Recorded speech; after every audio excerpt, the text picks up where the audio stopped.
ನಮಸ್ಕಾರ ವೀಕ್ಷಕರೇ, ರಿಪಬ್ಲಿಕ್ ಕನ್ನಡದ ವಿಶೇಷ ಕಾರ್ಯಕ್ರಮಕ್ಕೆ ಸ್ವಾಗತ. ವೀಕ್ಷಕರೇ, ನಾವೆಲ್ಲ ಆ ದಿನಗಳಲ್ಲಿ ನೋಡಿದ್ದೀವಿ, ಟಿ ವಿಗಳಲ್ಲೂ ಕೂಡ ನೋಡಿರ್ತೀವಿ. ನೋಡಿ ಸ್ವಾಮಿ ನಾವಿರೋದೇ ಹೀಗೆ. ಸೊ ಅದ್ಭುತ ಪ್ರತಿಭೆ, ರಾಷ್ಟ್ರೀಯ ಪ್ರಶಸ್ತಿಯನ್ನು ಕೂಡ ಪಡೆದಂಥವರು, ಬಾಲನಟನಾಗಿ ಇಡೀ ಕನ್ನಡ ಚಿತ್ರರಂಗದಲ್ಲಿ ತನ್ನದೇ ಆದಂಥ ಛಾಪನ್ನು ಮೂಡಿಸಿ ಬೆಳ್ಳಿತೆರೆ ಮೇಲೆ ಕಿರುತೆರೆ ಮೇಲೆ ಕಮಾಲ್ ಮಾಡಿರ್ತಕ್ಕಂಥ ಏಕೈಕ ನಟ ಮಾಸ್ಟರ್ ಮಂಜು ಅವರು. ಸರ್ ನಮಸ್ಕಾರ. ನಮಸ್ಕಾರ, ತುಂಬ ತುಂಬ ಧನ್ಯವಾದಗಳು ನಾನು ಇಲ್ಲಿ ಕರೆದಿದ್ದಕ್ಕೆ. ಮತ್ತು ರಿಪಬ್ಲಿಕ್ ಕನ್ನಡ ಟಿ ವಿಯವರ ಎಲ್ಲ ವೀಕ್ಷಕರಿಗೂ ನನ್ನ ನಮಸ್ಕಾರಗಳು. ಹೇಗಿದ್ದೀರಿ ಸರ್? ಚೆನ್ನಾಗಿದ್ದೀನಿ, ಖುಷಿಯಲ್ಲಿದ್ದೀನಿ. ಸ್ವಾಮಿ ಸಿಕ್ಕಾಗ ಖುಷಿ ಇದೆಯಲ್ಲ, ಬೇರೆ ಲೆವೆಲ್ಲು. ಇಲ್ಲ, ನೀವು ಫೋನ್ ಮಾಡಿ ಹೇಳಿದಾಗ ಪರವಾಗಿಲ್ಲ, ನೀವು ಇದನ್ನು ಟ್ರ್ಯಾಕ್ ಮಾಡ್ತಾ ಇದ್ದೀರಾ, 40 ವರ್ಷ ಕಂಪ್ಲೀಟ್ ಆಗಿರೋದು ಹೆಂಗೆ ನಿಮ್ಗೆ ಗೊತ್ತಾಯಿತು ಅಂತ ನಾನು ನಿಮ್ಗೆ ಕೇಳಿದೆ. ಇಲ್ಲ ನಾವೆಲ್ಲ ಹುಡುಕಿ ಎಲ್ಲ ಗೊತ್ತಾಗುತ್ತೆ ನಮಗೆ ಅಂತ ಹೇಳಿದಾಗ ಇನ್ನೂ ಖುಷಿ ಆಯಿತು. 4 ದಶಕಗಳಾದಮೇಲೂ ಆ ಸ್ವಾಮಿ ಅನ್ನೋ ಪಾತ್ರಕ್ಕೆ ಅಷ್ಟು ಪ್ರೀತಿ ಸಿಗ್ತಾ ಇರೋದು ತುಂಬ ತುಂಬ ಖುಷಿ ಕೊಡ್ತಾ ಇದೆ. ಅದ್ಭುತ ಕತೆ, ಅದ್ಭುತ ದೃಶ್ಯ ವೈಭವಕ್ಕೆ 40 ವರ್ಷ.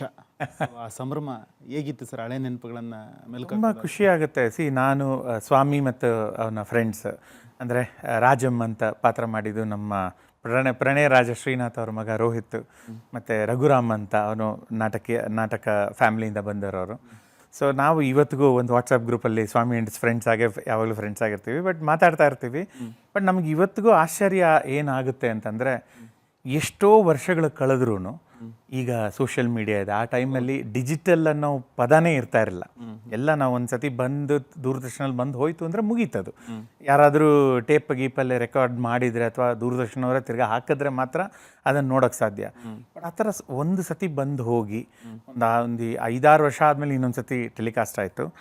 ಬಟ್ ಆ ಒಂದು ಸತಿ ಬಂದು ಹೋಗಿದ್ದು ಅಥವಾ 2 ಸತಿ ಬಂದು ಹೋಗಿದ್ದಕ್ಕೆ ಇಷ್ಟು ಪ್ರೀತಿ, ಇಷ್ಟು ಒಂದು ಏನಂತಾರೆ ಸಂಭ್ರಮ, ತುಂಬ ಖುಷಿ ಆಗುತ್ತೆ. ಅಂದರೆ ನಾವೇನೋ ಲೈಫಲ್ಲಿ ಸಾಧನೆ ಮಾಡಿದ್ದೀವಿ. ಆ್ಯಂಡ್ ಅಫ್ಕೋರ್ಸ್ ನಮ್ಮ ಪುಣ್ಯ, ಯಾಕಂದರೆ ಎಂಥ ದಿಗ್ಗಜರು,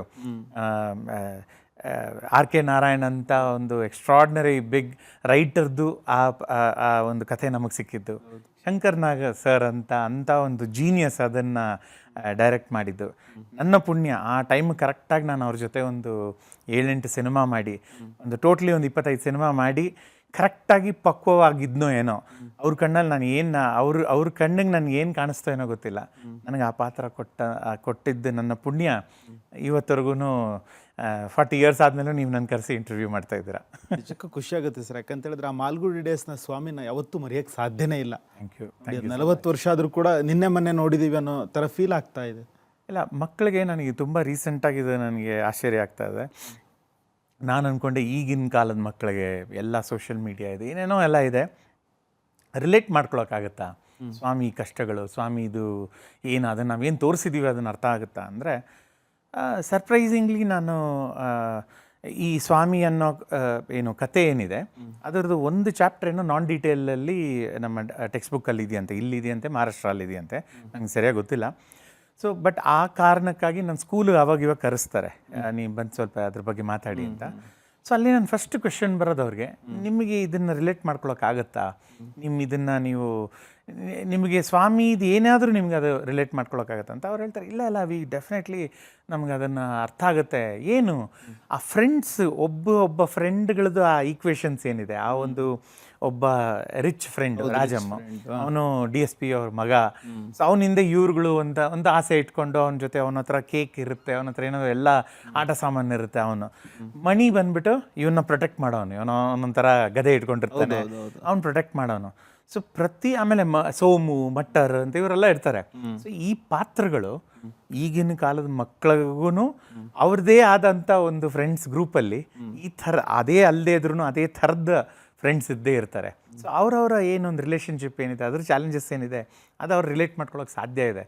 ಸೊ ತುಂಬ ಆಶ್ಚರ್ಯ ಆಯಿತು. ಪರವಾಗಿಲ್ಲ ಇಷ್ಟು ಅಂದರೆ, ಸೊ ಇಟ್ ಟ್ರಾನ್ಸೆಂಡ್ಸ್ ಜನ್ರೇಷನ್ಸ್ ಅನ್ನೋದು ಒಂದು ಸಮಾಧಾನ ಆಯಿತು.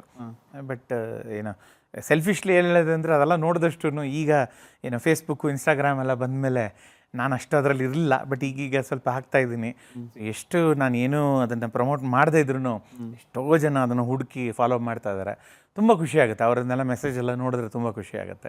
ಇತ್ತೀಚೆಗೆ ಮಾಲ್ಗುಡಿ ಡೇಸ್ನ ಯಾವತ್ತಾದ್ರೂ ಮನೇಲಿ ಕೂತು ಫ್ಯಾಮಿಲಿ ಜೊತೆ ನೋಡ್ತೀವಿ? ಇತ್ತೀಚೆಗೆ ಇಲ್ಲ, ಕೋವಿಡ್ ಬಂದಾಗ ಎಲ್ಲ ಇಡೀ ನಮ್ಮ ದೇಶ ಯಾವ ಪರಿಸ್ಥಿತಿಯಲ್ಲಿತ್ತು, ನಾವು ಹಾಗೆ ಇದ್ದು ಮನೆಯಲ್ಲೆಲ್ಲ ಹಾಕಿದ್ವಿ. ಸೊ ಫಸ್ಟ್ ಟೈಮ್ ನನಗೆ ನನ್ನ ಮಗನ ಜೊತೆ ಅವನಿಗಾಗ ಒಂದು 12 ಇಯರ್ಸ್ ಆಗ, ಈಗ ಅವನು 16.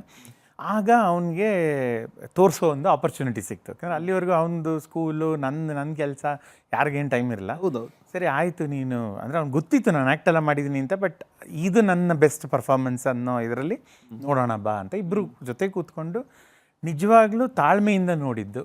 ಅದು ಫಸ್ಟ್ ಇದು ತುಂಬ ಖುಷಿ ಕೊಡ್ತು. ನಾನು ಮಾಡಿದ್ದಂಥ ತುಂಬ ತಪ್ಪುಗಳು ನನ್ನ ಕಣ್ಣಕ್ಕೆ ಬಿತ್ತು. ಹೌದಾ? ಈ ಆ್ಯಕ್ಟರ್ಗಳಿಗೆ ಇದೊಂದು ಪ್ರಾಬ್ಲಮ್ ಇದೆ, ನಮಗೆ ಅದು ನಾವು ಅಪ್ರಿಷಿಯೇಟ್ ಮಾಡಲ್ಲ. ಅದ್ಭುತ. ನನ್ಗೆ ಬರೀ ಅಯ್ಯೋ ಅದು ಮಾಡಿದೆ, ಇಲ್ಲಿ ಹಿಂಗೆ ಹೇಳ್ಬೇಕಾಗಿತ್ತು, ಇಲ್ಲಿ ಎಕ್ಸ್ಪ್ರೆಷನ್ ಚೆನ್ನಾಗಿ ಕೊಟ್ಟಿಲ್ಲ ಅನ್ನೋದೇ ನನ್ನ ತಲೆಯಲ್ಲಿ ಓಡ್ತಾ ಇರ್ತದೆ. ಬಟ್ ಅದು ಮುಂಚೆ ಇತ್ತು, ಒಂದು 20-25 ಇಯರ್ಸ್ ಆಗಿತ್ತು ಆ್ಯಕ್ಟ್ ಮಾಡಿ. ಸೊ ಈ ಸತಿ ಫಸ್ಟ್ ಟೈಮ್ ನಾನು ಅವನ ಕಣ್ಣು ಮೂಲಕ ನಾನು ಒಬ್ಬ ಪ್ರೇಕ್ಷಕನಾಗಿ ನೋಡೋ ಒಂದು ಆಪರ್ಚುನಿಟಿ ಸಿಕ್ತು. ಖುಷಿ ಆಯಿತು. ಓ ಪರವಾಗಿಲ್ಲ. ಆವಾಗ ನಮಗೆ ಇದ್ದಂಥ ಚಾಲೆಂಜ್ಗಳಲ್ಲಿ, ಅಂದರೆ ಇವತ್ತಿನ ಥರ ಸೆಲ್ ಫೋನ್ಗಳಲ್ಲಿ ರೆಗ್ಯುಲರ್ ಫೋನ್ಗಳೇ ಇರ್ತಾ ಇರಲಿಲ್ಲ, ಎಲ್ಲ ಟೆಲಿಗ್ರಾಮ್ ಮಾಡ್ತಾಯಿದ್ವಿ. ಆ್ಯಪ್ ಅಲ್ಲ, ಟೆಲಿಗ್ರಾಮ್ ಅಂತ ಒಂದು ಮಾಡೋ ಒಂದಿದು. ಸೊ ಆ ಒಂದು ಕಾಲದಲ್ಲೂ ನಾವು ಈ ಒಂದು ಕ್ವಾಲಿಟಿ, ಅದು ಎಂತೆಂಥ ದೊಡ್ಡ ಸೀರಿಯಲ್ಗಳು ಆಗ, ತಮಸ್, ಯೇ ಜೋ ಹೈ ಜಿಂದಗಿ, ಬುನಿಯಾದ್, ನುಕ್ಕಡ್ ಇಂಥ ಇದ್ದಿದ್ದ ಟೈಮಲ್ಲಿ ನಮ್ಮದು ಬಂದು ನಾವು ಒಂದು ಸೌತ್ ಇಂಡಿಯಾ ಅಂತ, ನಮ್ಮ ಕರ್ನಾಟಕದಿಂದ ನಮ್ಮ ಮೆಜಾರಿಟಿ ಕನ್ನಡ ಆ್ಯಕ್ಟರ್ಸು ಅದನ್ನು ಇವತ್ತರೆಗೂ ಒಂದು ಹೆಸರು ಮಾಡ್ಕೊಂಡಿದ್ದೀವಿ ಅಂತಂದರೆ ತುಂಬ ಹೆಮ್ಮೆ ಫೀಲ್ ಆಯಿತು. ಆ ಕಾಲದಲ್ಲೇ ಪ್ಯಾನ್ ಇಂಡಿಯಾ ಲೆವೆಲ್ನಲ್ಲಿ ಆ ಥರ ಅನ್ಬೋದು. ಇದ್ರ ಜೊತೆಗೆ ಸರ್ ಮಗನ ಜೊತೆ ಕೂತ್ಕೊಂಡು ನೋಡ್ತಾ ಇದ್ದೆ ಅಂತ ಹೇಳಿದ್ರೆ ಏನು ನೆನಪಾಯ್ತು? ಅವನು ಕಾಡಿದ್ದೆ. ಅವನು ಫಸ್ಟ್ ರಿಯಾಕ್ಷನ್ ಕೊಟ್ಟಿದ್ದಿದೆ, ಟೀಚರ್ಸ್ಗಳು ಹೊಡಿಬೋದಾ ಸ್ಟೂಡೆಂಟ್ಸನ್ನ ಅಂತ. ಅಂದೆ ನೋಡೋ, ಅರ್ಥ ಮಾಡ್ಕೊಳ್ಳೋ, ನೀನು ಎಷ್ಟು ಪುಣ್ಯವಂತ. ಟೀಚರ್ಸ್ ಮಾತ್ರ ಅಲ್ಲ, ಆ ಟೈಮ್, ನನ್ನ ಟೈಮಲ್ಲಿ ಯಾರ್ಯಾರು ಹೊಡೆಯೋಕ್ಕಾಗುತ್ತೋ ಹೊಡಿತಾ ಇದ್ರು. ಅದು ನಾರ್ಮಲ್, ಅದು ಹೊಡಿದೇ ಇರೋದು ಒಂದು ಅಬ್ನಾರ್ಮಲ್ಲು. ಸೊ ನಮಗೆಲ್ಲ ಅದು ಅಂದರೆ ದಂಡ ಮತ್ತು ಪ್ರೀತಿ ಎರಡೂ ಸಿಗ್ತಾಯಿತ್ತು. ಸೊ ಅಂತ ಬಟ್ ಖುಷಿಪಟ್ಟ. ಅಂದರೆ ಅವನಿಗೂ ಈ ಥರ ಒಂದು ವರ್ಲ್ಡ್ ಇತ್ತು ಅಂತ. ಯಾಕೆಂದರೆ ಅವನು ಈಗಿನ ಜನ್ರೇಷನ್, ಟೆಕ್ನಾಲಜಿ ಜನ್ರೇಷನ್ ಹುಡುಗ. ಸೊ ಅವ್ನಿಗೆ ಆ ಥರನೂ ಒಂದು ವರ್ಲ್ಡ್ ಇತ್ತಾ. ಅಂದರೆ ಮನೆಗೆ ಹೇಳಿಬಿಟ್ಟು ಜಸ್ಟ್ ಹೋದ್ವಿ, ಎಲ್ಲಿದ್ದಾನೆ, ಏನಾಗ್ತಾ ಇದ್ದಾನೆ, ಏನೂ ಇಲ್ಲ, ವಾಪಸ್ ಮನೆ ಬರೋದಂಗೆ ಯಾರಿಗೂ ಗೊತ್ತಾಗ್ತಾ ಇರಲ್ಲ. ಆಮೇಲೆ ಸ್ವಾಮಿ ಫ್ರೀಡಮ್ ಸ್ಟ್ರಗಲೆಲ್ಲ ಅವ್ನು ಪಾರ್ಟಿಸಿಪೇಟ್ ಮಾಡ್ತಾನೆ, ಏನೇನೋ ಒಂದಷ್ಟೆಲ್ಲ ಅನಾಹುತಗಳು ಮಾಡ್ಕೊಳ್ತಾನೆ. ಇದೆಲ್ಲ ಅವನಿಗೆ ತುಂಬಾ ಒಂದು ಆಶ್ಚರ್ಯಜನಕವಾಗಿತ್ತು, ಹಾಸ್ಯಾಸ್ಪದವಾಗಿತ್ತು. ಸೊ ಚೆನ್ನಾಗಿತ್ತು, ಅದು ಒಳ್ಳೆ ಎಂಜಾಯ್ ಮಾಡಿದೆ ನಾನು. ಅನ್ಕೊಂಡಿದ್ರಿ ಯಾವತ್ತಾದ್ರೂ ಅನ್ಕೊಂಡಿದ್ರಾ ಈ ರೀತಿಯ ಒಂದು ದೊಡ್ಡ ಮಟ್ಟದ ಯಶಸ್ಸು ಸಿಗುತ್ತೆ? ಇಲ್ಲ, ಮಾಡುವಾಗ ಸರ್ ನಾವು ಮಾಡಿದ್ದು ಎಲ್ಲ ಶಂಕರ್ ನಾಗ್ ಸರ್ ಅವರ, ಶಂಕರ್ ಅಂಕಲ್ ಮೇಲಿನ ಪ್ರೀತಿ ಮೇಲೆ ಮಾಡಿದ್ದಷ್ಟೇ, ಅವರ ಮೇಲಿರೋ ನಂಬಿಕೆ. ನಾವು ಸಂಕೇತ್ ಟೀಮ್ ಏನಿದೆ ಅವ್ರದ್ದು ಏನು ಒಂದು ಫ್ರೆಂಡ್ಸು ಮತ್ತು ಅವರ ಕೊಲೀಗ್ಸ್ ಎಲ್ಲ ಇದ್ದವರು. ನಾನು ಆಲ್ರೆಡಿ ಒಂದು 8-9 ಸಿನಿಮಾ ಮಾಡಿದ್ದೆ. ಅಷ್ಟರೊಳಗೆ ನಾನು ಅರ್ಥ ಮಾಡ್ಕೊಂಡಿದ್ದು ಇಷ್ಟೇ, ಶಂಕರ್ ಅಂಕಲ್ ಏನೋ ಹೇಳ್ತಾರೆ ಅದನ್ನು ಮಾಡಿದ್ರೆ ಆಯಿತು. ನಮಗೆ ಅದು ಕತೆ ಏನು, ಯಾರು ಬರೆದಿದ್ದಾರೆ, ನ್ಯಾಷನಲ್ ಬರುತ್ತೆ, ಅದೆಲ್ಲ 10 ಪೈಸಾ ಗೊತ್ತಿಲ್ಲ. ಅದ್ರ ಬಗ್ಗೆ ನಮಗೆ ಅದು ತಲೆಗೂ ಹೋಗಿರಲಿಲ್ಲ. ಹಿಂದಿ ಬರ್ತಾ ಇರಲಿಲ್ಲ, ಕಷ್ಟಪಡ್ತಾ ಇದೆ. ಇಂಗ್ಲೀಷಲ್ಲಿ ಬೇರೆ ಮಾಡಬೇಕು, ಬ್ಯಾಕ್ ಟು ಬ್ಯಾಕ್ ಶೂಟಿಂಗ್ ಮಾಡಬೇಕು, ಕಷ್ಟಪಡ್ತಾ ಇದೆ. ಸೊ ಡೈಲಾಗ್ ಹೇಳ್ಕೊಡೋದಕ್ಕೆ ಅವರು ಟೀಮ್ ಇತ್ತು. ಪಾಪ ಅರುಂಧತಿ ಮೇಡಮು, ಅವರು ಪದ್ಮಾವತಿ ಮೇಡಮ್, ಪಿಂಡಿ ಮೇಡಮ್, ಅವರು ಎಲ್ಲ ಒಂದಷ್ಟು ಜನ, ಸೋಮು ಸರ್, ಜಗಣ್ಣ, ಇವರೆಲ್ಲ ಜೊತೆಗಿದ್ದು ಹೆಲ್ಪ್ ಮಾಡ್ತಾಯಿದ್ರು. ಸೊ ನನ್ನ ಫೋಕಸ್ ಇದ್ದಿದ್ದೇನು, ಅವರು ನನಗೆ ಏನು ಮಾಡು ಅಂತ ಹೇಳ್ತಾರೋ ಅದನ್ನು ಕರೆಕ್ಟಾಗಿ ಮಾಡಬೇಕು, ಅವ್ರನ್ನ ಮೆಚ್ಚಿಸ್ಬೇಕು, ಅಷ್ಟೇ ನಮ್ಮದು. ನಾನಾಗಲಿ, ನನ್ನ ಜೊತೆ ಆ್ಯಕ್ಟರ್ಸ್ಗಳಾಗಲಿ, ನಮ್ಮ ಫ್ರೆಂಡ್ಸ್ ಆಗಲಿ, ನಮಗಿದ್ದಿದ್ದು ಶಂಕರ್ ಅಂಕಲ್ನ ಮೆಚ್ಚಿಸಿದ್ರೆ ಸಾಕು. ನಮಗದು ನೆಕ್ಸ್ಟು ಜನಗಳೇನು ಇದಾಗ್ತಾರೆ, ಅದು ಹೇಗೆ ಅಪ್ರಿಷಿಯೇಟ್ ಆಗುತ್ತೆ. ಡೆಲ್ಲೀಲಿ ಒಂದು ಕಡೆ ನಾವು ಕೂತ್ಕೊಂಡು ಪ್ರೆಸ್ ಕಾನ್ಫರೆನ್ಸ್ ಕೊಡ್ತೀವಿ, ಅಥವಾ ರಾಷ್ಟ್ರಪತಿಗಳ ಹತ್ರ ಒಂದು ಅವಾರ್ಡ್ ತೊಗೊಳ್ತೇನೆ, ಇದು ಯಾವುದು ನನಗೆ ಗೊತ್ತೂ ಇರಲಿಲ್ಲ. ಅದನ್ನು ತಲೆಯಲ್ಲಿ ಅದು ಒಂದು ಕಿಂಚಿತ್ತಷ್ಟು ತಲೆಗೆ ಹೋಗಿರಲ್ಲ. ಶಂಕರ್ ನಾಗ್ ಸರ್ ಏನು ಸಲಹೆ ಕೊಡ್ತಾಯಿದ್ರು, ಸಜೆಷನ್ಸು ಆ ರೀತಿ? ಸರ್ ಅವ್ರದ್ದು ಒಂದು ಎಕ್ಸ್ಟ್ರಾರ್ಡ್ನರಿ ಎಬಿಲಿಟಿ ಇತ್ತು. ಅಂದರೆ ನಾನು ಏಜ್ ಆಗ್ತಾ ಅವರ ಹಳೆ ಸ್ನೇಹಿತರನ್ನ ಅಥವಾ ಅವ್ರ ಜೊತೆ ಬೇರೆ ಬೇರೆ ಜನಗಳು ಏನು ಅವರು ಇಂಟ್ರ್ಯಾಕ್ಟ್ ಮಾಡಿದ್ದಾರೆ, ಅವ್ರನ್ನೆಲ್ಲ ಭೇಟಿಯಾದಾಗ ನಾನು ಈಗೀಗ ಇನ್ನೊಂದಷ್ಟು ಕಲ್ತಿರೋದೇನು ಅಂತಂದರೆ, ಪ್ರತಿಯೊಬ್ಬರ ಜೊತೆ, ಅಂದರೆ ನನ್ನ ಜೊತೆನೇ ಅವರು ಬೇರೆ ಥರ ಒಂದು ಶಂಕರ್ ಅಂಕಲ್ ಆಗಿರ್ತಾಯಿದ್ರು, ಬೇರೆ ಡೈರೆಕ್ಟರ್ಸ್ ಜೊತೆ ಅವರು ಬೇರೆ ಥರ ಇರ್ತಾಯಿದ್ರು, ಒಬ್ಬ ಟೆಕ್ನಿಷಿಯನ್ ಜೊತೆ ಬೇರೆ ಥರ ಇರ್ತಾರೆ, ರಾಜಕಾರಣಿ ಜೊತೆ ಬೇರೆ ಥರ ಇರ್ತಾರೆ.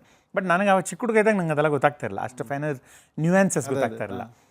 ಈಗ ಅದನ್ನು ಗೊತ್ತೂ ಆಗ್ತಾಯಿದೆ, ಅಪ್ರಿಷಿಯೇಟು ಮಾಡ್ತಾಯಿದ್ದೀನಿ, ಆಶ್ಚರ್ಯನೂ ಪಡ್ತಾಯಿದ್ದೀನಿ. ನಮಗೆ ಹೇಗೆ ಅಂತಂದರೆ, ಅಟ್ಲೀಸ್ಟ್ ನನಗೆ ಹೇಗೆ ಅಂತಂದರೆ, ನನ್ನ ವೇವ್ ಲೆಂತ್ಗೆ ಬಂದು ಎಕ್ಸ್ಪ್ಲೈನ್ ಮಾಡೋರು.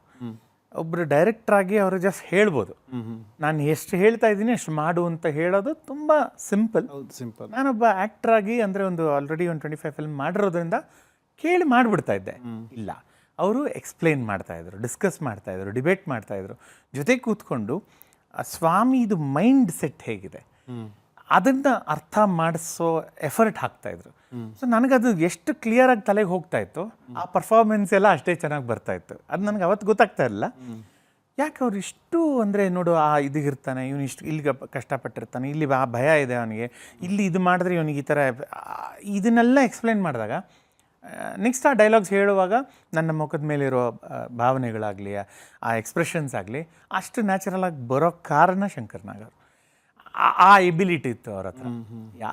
ಅದರಲ್ಲಿ ನೀವು ಆ್ಯಕ್ಟಿಂಗ್ ಮಾಡಿರೋ ಎಲ್ಲ ಆ್ಯಕ್ಟರ್ಸು ನೋಡಿ, ಅವರ ನನ್ನ ಪ್ರಕಾರ ಅವರು ಲೈಫ್ ಟೈಮ್ ಬೆಸ್ಟ್ ಪರ್ಫಾರ್ಮೆನ್ಸ್ ಕೊಟ್ಟಿರ್ತಾರೆ. ಯಾಕೆಂದರೆ ಅಷ್ಟು ಆಳವಾಗಿ ಆ ಆ್ಯಕ್ಟ್ರನ್ನ ಹುಡುಕಿ ತಂದು ಹೊರಗಡೆ ತರಿಸ್ತಾ ಇದ್ರು ಅವರು.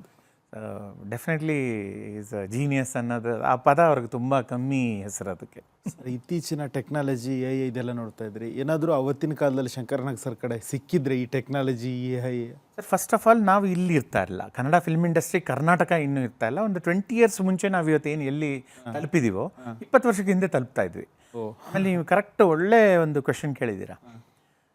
ಸ್ಪೆಷಲ್ ಎಫೆಕ್ಟ್ಸ್ ಅವತ್ತಿಗೆ ನಾನು ಹೇಳಿದ್ನಲ್ಲ, ಡಿಜಿಟಲ್ ಅನ್ನೋ ಪದನೇ ಇರಲಿಲ್ಲ ಅಂತ. ಗೋಸ್ಟ್ ಅಂತ ಒಂದು ಇಂಗ್ಲೀಷ್ ಮೂವಿ ಬಂದಿತ್ತು, ಪ್ಯಾಟ್ರಿಕ್ ಸ್ವೇಸ್, ಡೆಮಿ ಮೂರ್ ಅವ್ರದ್ದು ಆ್ಯಕ್ಟ್ ಮಾಡಿರೋಂಥದ್ದು.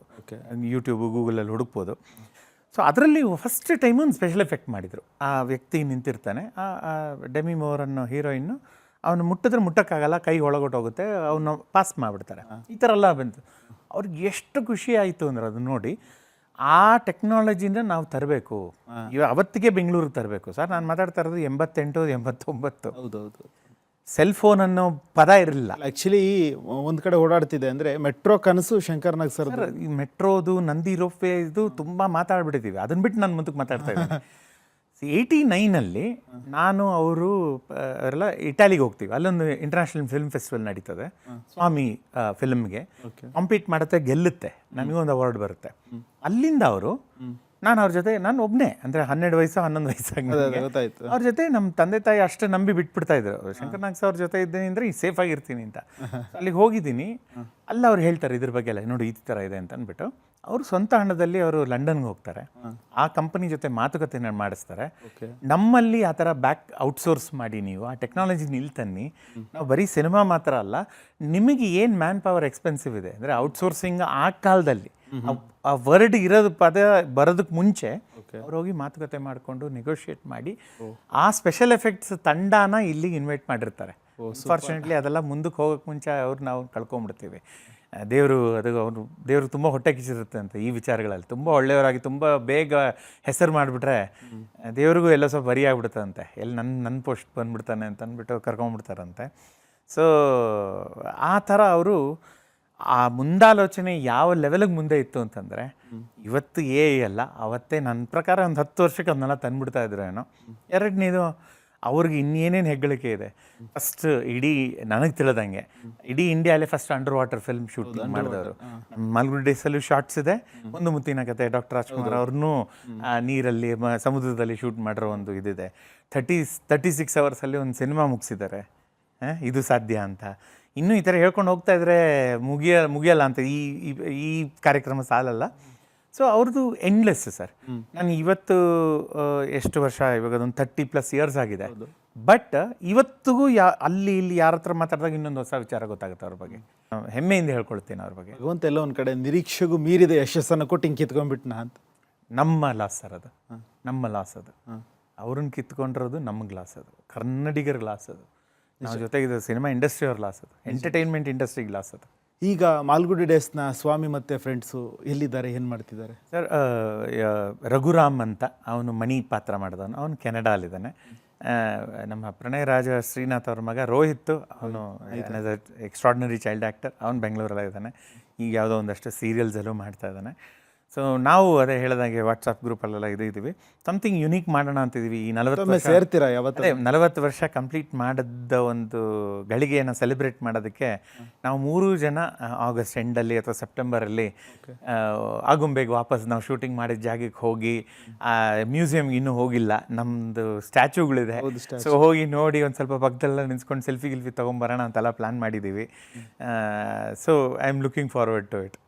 ಇದ್ರ ಜೊತೆಗೆ ಸರ್, ಮಾಲ್ಗುಡಿ ಡೇಸ್ ಹೊರತುಪಡಿಸಿದಂತೆ ಸಾಂಗ್ಲಿಯಾನ, ರಣಧೀರ, ಆ ಅನುಭವ ಹೇಗಿತ್ತು ಸರ್? ನನಗೆ ನಿಜವಾಗ್ಲೂ ಪುಣ್ಯವಂತ ಅಂತ ಹೇಳ್ತೇನೆ. ಯಾಕಂದರೆ ನಂದು ಒಂಥರ ಈ ಧಾರಾವಾಹಿ ಥರ ಭಾಗಗಳು ಮಾಡ್ಕೊಂಬಿಡುವುದು. ನಂದು ನೋಡಿ ಸ್ವಾಮಿ ಮಾಡೋದಕ್ಕೆ ಮುಂಚೆ ಜಗ್ಗು ಮತ್ತು ಅಂಬರೀಷ್ ಸರ್ ಜೊತೆ ಒಂದು 7-8 ಸಿನಿಮಾ, ಎಲ್ಲನೂ ಸೂಪರ್ ಹಿಟ್ಟು, ಎಲ್ಲ ಒಂದಷ್ಟು ಭಾಗ. ನೋಡಿ ಸ್ವಾಮಿ ಆದಮೇಲೆ ಶಂಕರ್ನಾಗ್ ಸರ್ ಜೊತೆ ಅದೊಂದೊಂದಷ್ಟು, ಈ ಬಂದ ಅನುಬಂಧ, ಅದೊಂದಷ್ಟು SP ಸಾಂಗ್ಲಿಯಾನ, ಅದೆಲ್ಲ ಒಂದಷ್ಟು ಒಂದು ಸಕ್ಸಸ್ಸು. ಮಾಲ್ಗುಡಿ ಡೇಸ್ ಒಂದು ಸಪ್ರೇಟು, ಹಿಂದಿಯಲ್ಲಿ ಅಗ್ನಿಪತ್ತು ಮತ್ತು ಉತ್ಸವ ಅದೆಲ್ಲ ಮಾಡಿರೋದು, ಬೇನಾಮ್ ಬಾದ್ಶಾ, ವಿಶ್ವಾತ್ಮ, ಅದು ಒಂದು ಸಪ್ರೇಟು. ಕಾಶ್ಮೀರಿ ಭಾಷೆಯಲ್ಲೂ ಕೂಡ ನೀವು ಒಂದು ಮಾಡಿದ್ದೀನಿ. ಕ್ರೇಜಿ ಸ್ಟಾರ್ ನಮ್ಮ ರವಿಚಂದ್ರನ್ ಅವ್ರ ಜೊತೆ ಅದೊಂದು ಸರಣಿ, ಅದು ರಣಧೀರ, ಅಂಜದಗಂಜು, ಯುದ್ಧಕಾಂಡ, ಇದೆಲ್ಲನೂ ಒಂದಷ್ಟು ಸೂಪರ್ ಹಿಟ್ಟು. ಕಾಶಿನಾಥ್ ಸರ್ ಜೊತೆ ಒಂದೇ ಒಂದು ಸಿನಿಮಾ ಮಾಡಿರೋದು. ಬಟ್ ಅದಕ್ಕೆ ನನಗೆ ಎಷ್ಟು ಖುಷಿ ಆಗುತ್ತೆ ಅಂದರೆ, ಒಂದು ಸಿನಿಮಾ ಮಾಡಿದ್ದೀನಿ, ಅದಕ್ಕೊಂದು ಸಪ್ರೇಟ್ ಫ್ಯಾನ್ ಫಾಲೋಯಿಂಗ್ ಇದೆ ಸರ್. ಇವತ್ತರೆಗೂ ನನಗೆ ಅವ್ರು ಹೇಳ್ತಾರೆ, ಇಲ್ಲ ಸರ್ ನಾವು ಎಷ್ಟು ಸಿನಿಮಾಗಳು ನೋಡಿದ್ರೆ, ಎಷ್ಟು ಸಿನಿಮಾ ಇರೋದಿಲ್ಲ, ಒಂದೇ ಮಾಡಿರೋದು ನಾನು. ಇಲ್ಲ ಸರ್, ಅದನ್ನು ಇವತ್ತಿಗೂ ಅದೇನೋ ಚಾನಲ್ ಚೇಂಜ್ ಮಾಡ್ತಾ ಇದ್ರೆ ಬಂದ್ಬಿಟ್ರೆ ನಾವು ಮಾಡಲ್ಲ, ಅದು ಆ ಸಿನಿಮಾ ನಕ್ಕು ನಾವು ಇದು ಮಾಡ್ತೀವಿ ಅಂತ. ಅಗೇನ್ ಮಾಲ್ಗುಡಿ ಡೇಸ್ಗೆ ಬರೋದಾದ್ರೆ ಏನು ಮಿಸ್ ಮಾಡ್ಕೋತೀರಿ? ಯಾಕಂದರೆ 40 ವರ್ಷದ ಸಂಭ್ರಮ ಒಂದು ಕಡೆ, ಖುಷಿ ಒಂದು ಕಡೆ. ಆ ಇಡೀ ನಾವು ಏನೊಂದು ಶೂಟಿಂಗ್ ಮಾಡಿದ್ದ ಟೈಮ್, ಆ ಟೈಮ್ ತುಂಬ ಮಿಸ್ ಮಾಡ್ಕೊಳ್ತೀನಿ ಸರ್. ಯಾಕೆಂದರೆ ತುಂಬಾ ಮುಗ್ಧತೆ ನಮ್ಮದು, ಲೈಫ್ ತುಂಬ ಕ್ಲಾರಿಟಿ ಇತ್ತು. ಅಂದರೆ ಇವತ್ತಿನ ಥರ ಅದೊಂದು ಮಾಡಬೇಕು, ಇದೊಂದು ಇದೆ, ಅದು ಇಲ್ಲ, ಇವ್ರಿಗೆ ಫೋನ್ ಹೊಡಿಬೇಕು, ಇದೊಂದು ಮಾಡಬೇಕು, ಇಮೇಲ್ ಇದೆಲ್ಲ ಇರಲ್ಲ. ಆಗ ನಾವು ಆ ಟೈಮಲ್ಲಿ ಆಗುಂಬೆಯಲ್ಲಿ ನಾವು ಆಗುಂಬೆ ನಿವಾಸಿಗಳಾಗಿದ್ವಿ. ಶಂಕರ್ನಾಗ್ ಸರ್ ಅವರೊಂದು ಪೇಂಟ್ರ್ ಥರ ಒಂದು ಕ್ಯಾನ್ವಸ್ ರೆಡಿ ಮಾಡಿಟ್ಟಿದ್ರು. ನಮ್ಮ ಪಾತ್ರಗಳು ಅವ್ರ ಮೈಂಡಲ್ಲಿ ಕ್ಲಿಯರ್ ಆಗಿತ್ತು, ಅದನ್ನು ನಾವು ಮ್ಯಾಚ್ ಮಾಡಬೇಕು. ಸೊ ಬೆಳಗ್ಗೆ ಎದ್ವಾ, ರೆಡಿ ಆದ್ವಾ, ಹೊಳೆಗೆ ಹೋದ್ವಿ, ಸ್ನಾನ ಮಾಡಿದ್ವಿ, ಬಂದ್ವಿ, ಒಳ್ಳೆ ಟಿಫನ್ನು, ಶಾರ್ಟ್ ಏನಿದೆ ಇದೆ ಮುಗಿಸಿದ್ವಿ. ರಿಹರ್ಸಲ್ಸ್ಗಳು ತುಂಬ ನಡೀತಾ ಇತ್ತು. ಬಟ್ ನಾವೆಲ್ಲ ಸ್ವಲ್ಪ ಅದೇ ಪಕ್ವವಾಗಿದ್ವಿ, ರೆಡಿಯಾಗಿದ್ವಿ. ಅವ್ರಿಗೆ ಏನು ಬೇಕು ಅಂತ ಗೊತ್ತಾದ್ಮೇಲೆ ಕಾಸ್ಟ್ಯೂಮೇ ಚಂದ ಸರ್. ಯಾಕೆ ಹೇಳ್ತೀನಿ ಅಂದರೆ, ಈಗಲೂ ಕೂಡ ನಾವೆಲ್ಲರೂ ಟೀ ಕುಡಿಯೋಕೆ ಹೋದ್ರೆ ಮಾಲ್ಗುಡಿ ಮಂಜುನ ಬಂದು ಜೊತೆ ನಿಂತಿದ್ದಾರೆ. ನಿಮಗದು ಚಂದ, ನಮಗೆ ಆ ಚಳಿಯಲ್ಲಿ ಅದೊಂದು ಇದಾಕೊಂಡು ಕಾಲಲ್ಲಿ ಚಪ್ಪಲಿ ಇಲ್ಲ, ಏನಿಲ್ಲ. ನಮ್ಮ ರಾಜಮ್ಮ ಒಬ್ಬನಿಗೆ ಶೂ ಇರೋದು, ನಾವು ಬರೀ ಬೈಕೊಂಡಿರೋದನ್ನ. ಯಾಕಂದರೆ ಅಲ್ಲಿ ಲ್ಯಾಟ್ರೈಟ್ ಸ್ಟೋನು, ನಡೆದ್ರೆ ಚುಚ್ತಾ ಇರ್ತವೆ. ಬಟ್ ಅಫ್ಕೋರ್ಸ್ ಒಂದು ವಾರ ಆದಮೇಲೆ ಸೆಟ್ ಆಗಿ ಹೋಗಿದ್ವಿ. ಸೊ ಆ ಥರ ಒಂದು ರಿಮೋಟ್ ಏರಿಯಾ ಅಲ್ಲಿ ಅಷ್ಟು ನಾವೊಂದು ಮಾಡಿರೋದು, ಆ ಮಾಡಿದ್ದ ಪ್ರಾಸೆಸ್ ಏನಿದೆ, ನಾವೇ ನನಗನ್ಸುತ್ತೆ ಇವತ್ತು ಎಲ್ಲ ನಾವು ಟೆಕ್ನಾಲಜಿ ಇಟ್ಕೊಂಡು ಎಲ್ಲ ಸಪೋರ್ಟ್ ಸಿಸ್ಟಮ್ ಇಟ್ಕೊಂಡ್ರೆ ಅದನ್ನು ವಾಪಸ್ ಮಾಡೋಕ್ಕಾಗಲ್ಲ ಅಂತ. ಅದ್ಭುತವಾಗಿದೆ. ಅಂದರೆ ನಾನು ಯಾಕೆ ಹೇಳ್ತೀನಿ ಅಂದರೆ, ಒಂದು ಶಾಲೆಗೆ ಹೋಗೋ ಮಗ ಇತ್ತೀಚೆಗೆ ಗೊತ್ತಲ್ಲ ನಿಂಗೆ, ಯೂನಿಫಾರ್ಮು, ಆ ಬ್ಯಾಗು, ಆ ಸಿಸ್ಟಮೇ ಬೇರೆ. ಹಾಗೆಲ್ಲ ಕಚ್ಚೆ ಪಂಚೆ, ಕೋಟು, ಆ ಟೊಪ್ಪಿ, ಆ ಕೈಚೀಲ, ಕಲ್ಚರ್ ಸರ್ ಅದು, ಆವತ್ತಿನ ಕಲ್ಚರ್ ಇತ್ತದು, ಚೆನ್ನಾಗಿರ್ತಾಯಿತ್ತು. ಸೊ ಆ ಇಡೀ ಟೈಮನ್ನು ತುಂಬ ಮಿಸ್ ಮಾಡ್ಕೊಳ್ತೀವಿ. ಥ್ಯಾಂಕ್ ಯು ಸರ್, ಒಳ್ಳೇದಾಗಲಿ. ನಮ್ಮ ಜೊತೆಗೆ ಒಂದಷ್ಟು ಮಾಲ್ಗುಡಿ ಡೇಸಲ್ಲಿ ಸುತ್ತಾಡಿಸಿದ್ರಿ, ಖುಷಿ ಆಯಿತು ನಮಗೂ. ಆ ದಿನಕ್ಕೆ ಕರ್ಕೊಂಡು ಹೋದ್ರಿ. ಥ್ಯಾಂಕ್ ಯು, ಒಳ್ಳೇದಾಗಲಿ.